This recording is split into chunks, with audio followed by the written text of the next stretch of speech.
friends! Did you know that some people know how to turn yarn into a fuzzy blanket? Today we're going to do a hand rhyme about yarn. You ready? Let's get started. 5 balls of yarn sitting in a bowl. One fell off and started to roll. It bounced off my elbow and there it sits. How many balls are left to knit? 4 balls of yarn sitting in a bowl. One fell off and started to roll. It bounced off my knee and there it sits. How many balls are left to knit?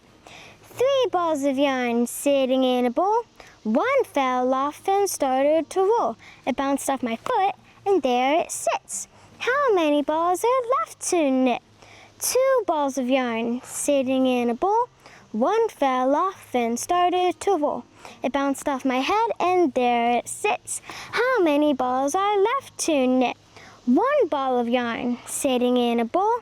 It fell off and started to roll. It bounced off my belly and there it sits. How many balls are left to knit? 9! Bye friends, see you next time!